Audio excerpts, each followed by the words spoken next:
Если очень коротко, это наука, которая изучает демографическое развитие народов, отдельных этнических групп. Ну, этнодемография, она как бы из двух частей состоит, скажем так. Ну, это если очень-очень грубо.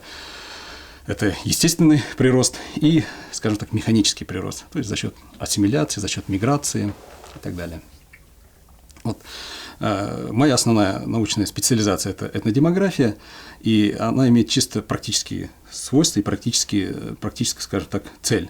Это изучить башкирский народ, все нюансы и опровергнуть, возможно, некоторые мифы по поводу демографического развития Башкирии, его численности, что происходило, узнать его историю этнодемографии, демографического развития башкирского народа, отдельных башкирских родов, чтобы понять детально, что будет прогнозировать, к чему нам надо готовиться и что делать в дальнейшем.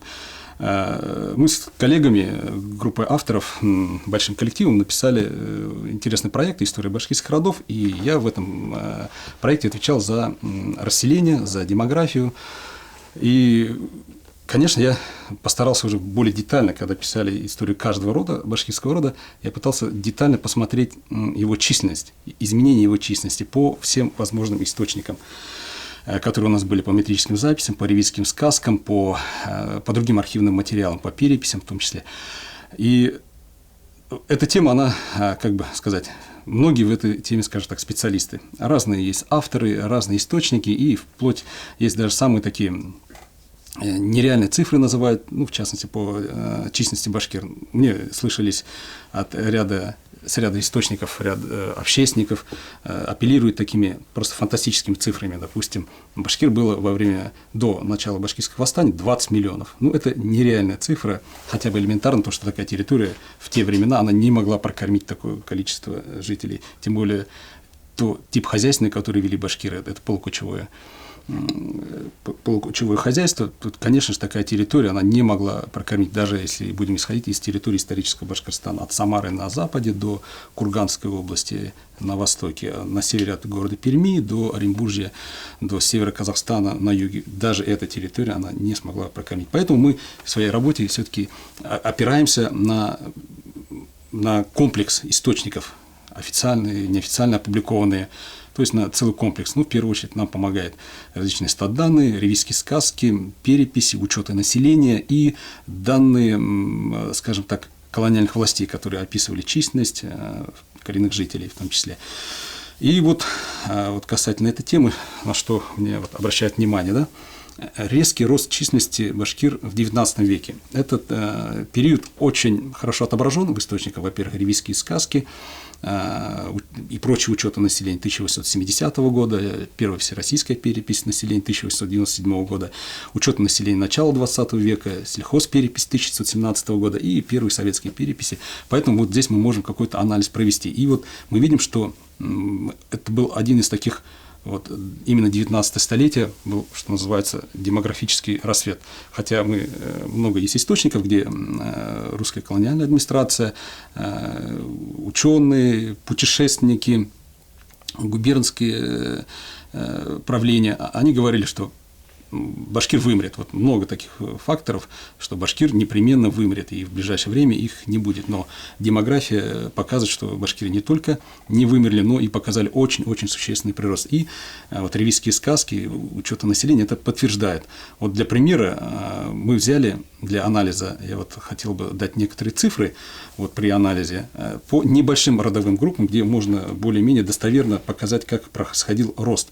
Именно по этим родовым группам, по небольшим, именно мы выбрали те родовые группы, где не было сильного смешения с иноэтничным населением, с тептярами, с татарами, с припущенниками иного рода и с башкирами других родов. То есть, где это были относительно моноэтничные регионы. Это на окраине исторического Башкортостана.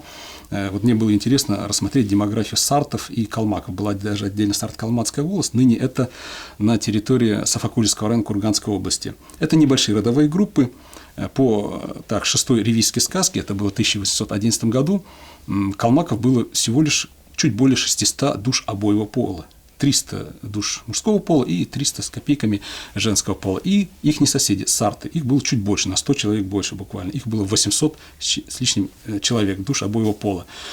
Спустя чуть более 100 лет, в 1916 году был учет населения проведен в этой же волости, и мы увидели, что произошел такой существенный демографический рост буквально за 105 лет. Вот мы, допустим, в этом проекте «История башкирских родов», Сарт-Калмак, в этом проекте мы посмотрели, провели прям таблицу, прям по ревизиям, по учетам населения, и из анализа видно, что, допустим, калмаки выросли до более чем 4000 жителей. То есть в деревнях Калмацкой волости было уже не 600 душ обоего пола, а более 4000 жителей. То есть произошел рост в 6,7 раз. То есть это существенный рост. Их соседи сарты, у них, конечно, был не столь впечатляющий прирост, всего лишь в 5 с лишним раз, с 800 до, я где-то тут записи делал, до почти что 3000. То есть в 4,5 раза был прирост. Но это тоже очень хороший прирост. Чтобы подтвердить эти сведения, информацию, мы все-таки по другим регионам расселения башкирского народа посмотрели. В частности, посмотрели по роду Балахса. Это небольшой род, их потомки компактно проживают в Аскинском районе, их там компактно расселены, есть деревни Балакчинской области. И по 7-й ревизской сказке в 1816 году это была ревизия, их было ровно 1000 человек, 1000 душ обоего пола. Спустя чуть больше 100 лет, в 1926 году, мы провели тоже специальный анализ, балакчинцев было почти что 10 тысяч, 9700 человек, 9,7 раз увеличился этот род. А почему я вспомнил балакчинцев? Тоже известный род, Сиантусы, известная трагедия башкирского народа. Тевкелев карательную операцию провел этногеноцид этого рода. Именно Сиантусы относятся к роду Балахсы. И он, можно сказать, практически исчез, но и к ревизии 1816 года их было всего лишь 1000 человек. И видите, за 110 лет их численность выросла почти что в 10 раз. То есть у них был огромный потенциал, природная среда, которая им помогла здесь выжить, и они сделали хороший рывок. И по другим регионам тоже более-менее это подтверждается. Тоже интересная информация. Есть данные хорошо учитывались башкиры Пермского края, ганинские башкиры. Мы тоже провели анализ и тоже посмотрели, как у них обстоят дела демографии. То же самое у них произошла по 7-й ревизской сказке в 1816 году, которая была, их было 6500, почти что 6600. А одна из первых советских переписей, она прошла в 1926 году, их было уже почти что 33 тысячи. То есть прирост у нас получился в 5 раз. То есть тоже хороший прирост. По другим регионам исторического Башкортостана, по другим родам тоже приблизительно такая же ситуация. С чем это связано? Несмотря, казалось бы, не было родовспоможения, так ведь наши бабушки, прабабушки рожали, скажем так, в не очень хороших условиях, так ведь на дому, можно сказать. Была высокая младенческая смертность. Но при этом там рождаемость, прирост башкирского народа, он был гораздо выше, чем в настоящее время, чем в течение 20-го столетия, следующего 20-го столетия. То есть нам это тоже, конечно, безусловно, это интересно проанализировать, в связи с чем это было. И если очень коротко, то благодаря чему это произошел демографический рост? 19 век тоже и непростой. Я уже говорил, что родовспоможение, женщин много умирали при родах, очень тяжелая физическая работа, и женская смертность была выше, чем мужская смертность, младенческая смертность была высокая. И мужчины при этом тоже у нас была, скажем так, кантонная система управления Башкирским краем в начале этого века, вплоть до 1865 года. Многие мужчины надолго, на полгода уезжали на дальний, как сейчас говорят, на вахту, скажем так, охранять рубежи Российской империи. Но, тем не менее, такой демографический рост произошел. Если очень коротко, а мы анализировали все ревизские сказки, все метрики, не все, конечно, но когда при написании родов мы подробно рассматривали, пытаясь получить ответ на данный вопрос, почему же такая стабильная численность была. Основная причина – женщины рожали.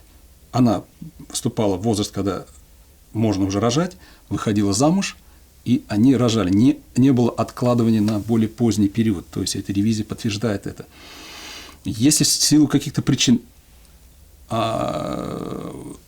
супруг погибал, она не оставалась в стороне, у нее не вела отдельное хозяйство с детьми, она не приходила в дом отца. Это крайне редко мы видим вдову в доме отца, тем более в возрасте, когда она может рожать. Она выходила вторым браком, второй, третий, четвертой супругой. Вот. То есть все женщины, которые могли рожать, они рожали. Они рожали, и тут плюс еще сыграл свой институт полигамного брака, традиционный институт многоженства у башкир. То есть вот это тоже важную роль играло. Тем более, что не все женщины могли рожать. Вот. И тогда мужчина тоже хотел иметь наследников. Род должен быть сильный, а род сильный, когда много наследников, особенно мужского рода. Поэтому брали вторую, третью жену. И поэтому вот такая система, она как бы оберегала наш род, наш этнос. 20 век – это, конечно, трагедия для башкирского народа. Там наложилось сразу три даже, как минимум, негативных тенденций на этнодемографическое развитие башкирского народа. Во-первых, 20-е, ну и потом шлейфом пошли 30-е годы, 40-е годы. Это прямые потери, физические потери. Есть разные мнения, вплоть до мнений разных ученых, подсчеты, которые касаемы, что вплоть до половины башкирского народа исчезла с этой планеты. Это голодные годы, 20-е годы, гражданская война и потом последующие за этим репрессии. Плюс 40-е годы, они также были неблагоприятны для развития башкирского народа. Много мужчин башкир погибло. В каждой семье есть погибшие, некоторые роды прекратили свое существование. Мы изучаем документы архивные, уходят сыновья, из 5-6 сыновей ни один не возвращается с войны. И это много таких случаев. И, соответственно, вот это мы в демографическую яму попали. Это, с одной стороны, механическая проблема, скажем так. А есть еще и ментальная проблема. В этот период, в начале 20-го года, расцвел, скажем так, татарский проект. И значительная часть моих сородичей, западных башкир, поддались под этот проект. И они стали идентифицировать себя в состав татарского народа. Этому способствовало много субъективных и объективных причин. Объективная причина – это, конечно, перевод чуть ли не половины башкирских школ на татарский язык обучения. Вот мои родители обучались, например, в Миякинском районе, обучались на татарском языке обучения. Вот это тоже наложилось. И третье, о чем я уже немножко говорил, это вот как раз слом менталитета. То есть менталитет у народа, в том числе у башкир в стране, он прошел слом с традиционного уклада на новый уклад. Пытались построить коммунистический уклад, потом перешли на посткоммунистический этап, где нет места крепким родам, нет крепким семьям, по сути. И вот здесь тоже произошел слом. То есть прошли взамен какие-то другие ценности. То есть карьера, высшее образование и так далее и тому подобное.